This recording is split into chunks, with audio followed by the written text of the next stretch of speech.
8月6日，我在家休息了2天。从今天凌晨开始，下了一场大雨，现在温度降了很多。今天出来，路上基本上看不到车。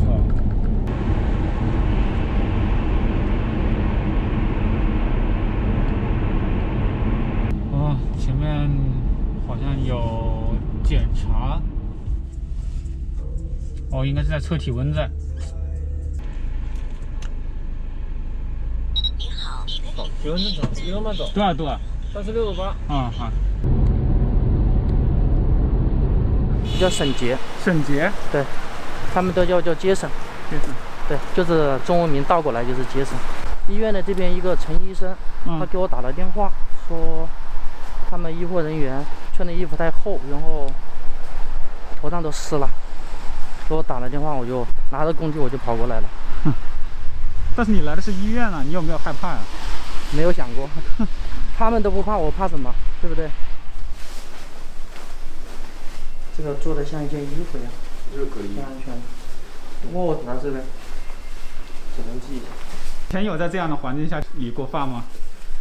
刚学的时候去敬老院，他们一些爹爹婆婆给他们免费的剪头发，因为他们动不了。真的非常感谢，因为我们现在在外面都没有的，就没有地方剪头发。应该是我们，谢谢你。你一直在一线为我们奋斗。没什么要求，就那个尽量打方便，因为现在经常会穿防护服，然后会掉在眼睛里面。是吧？比较热是吧？对。你是哪个科的医生？全科的啊。所以现在就是你们的店铺开不了门，也面临着一些压力，是吗？对啊，房租那么贵，这也不知道啥时候能开。有段时间肯定会好起来。我这里断了是吧？对。没事，你先剪吧，没关系。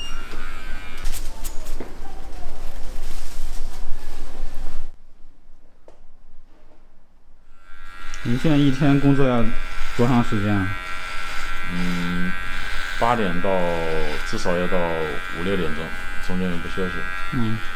差不多每个人估计都得上10个多小时，至少10多个小时。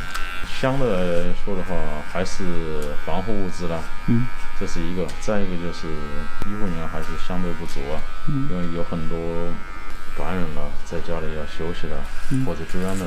阳源那个武昌医院，让我今天过去帮他们剪头发，然后他早上就给我打了电话，他说，谢谢你不用来了，他们自行处理了，估计是剃光了。他们有例子看都不像你。好了，你看一下这个长度怎么样？可以。好，谢谢。不客气。我去把那个。没什么干去忙吗？没事。说实话，我是发愁啊，我说这头发有点长了，这外面也没店子开，这怎么搞？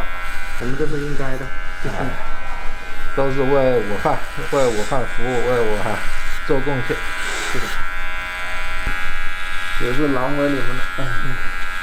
特殊情况，没办法。好，你戴起来吧。好，那戴口罩，我们耳朵上面都已经戴破了，都勒破，就这个耳朵。现在就是希望我们的战友就不要染病，不要倒下。谢谢，不客气。谢谢你们啊，谢谢。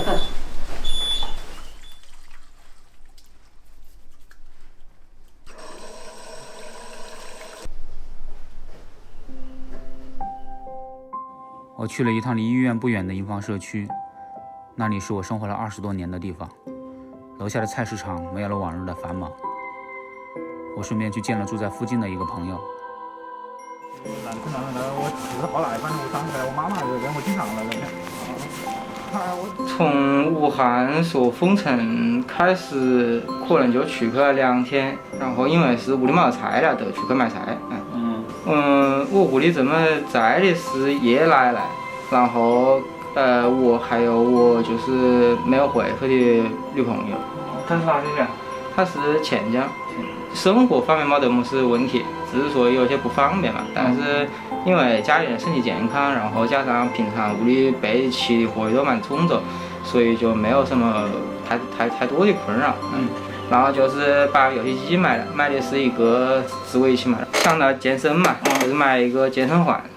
然后有一个那种游戏，就是每天在屋里锻炼，就靠这个病毒其实说白了就是自身免疫系统的一个考验嘛。就是说买这种东西的话，其实每天在屋里锻炼身体，其实也是一种加强自我免疫力的一种方法吧。就是说还是每天就是在坚持运动。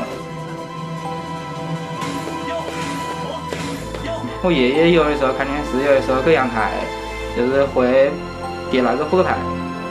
叠扑克牌，就是那个接龙，他自己跟自己玩，自己跟自己玩，没得法。其实咱们吃东西就比较单一，去那个超市，你如果去完了，那些就是蔬菜啊，那些东西肯定是没得的。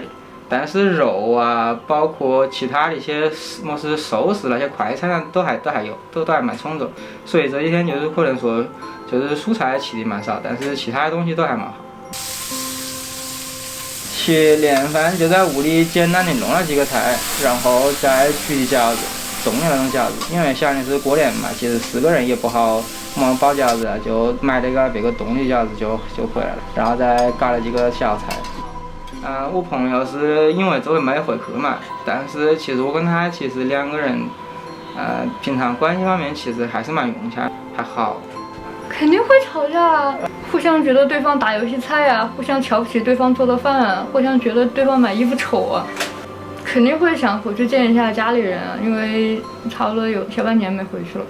所以今年是第1年，相当于没有在家过年。对，第1年。那这个年过得你觉得如何呢？还是比较自由的，因为回家了就是走亲访友，要发压岁钱，还要被逼婚。我个人还是觉得比较自由的。那我们其实工作这方面其实受很大影响，能够保证最低的生活用度，其实没得什么问题。所以说，其实我还是比较不太担心的。可能会蛮闲，通过工作来体现自己社会上的价值嘛。但是如果你突然就失业了，或者说被失业的话，你其实也心里有点不舒服，或者心里有点慌。但是总体而言还好。所以说，如果说疫情解除以后，确保自己的身体是健康的情况下，还是想出门去旅游，就是把自己憋了蛮久的身体啊，包括心啊都放飞一下。没办法，简单就是有党有人民群众的支持，有全国人民的支持，这个还有信心，完全可以战胜这个病毒。对。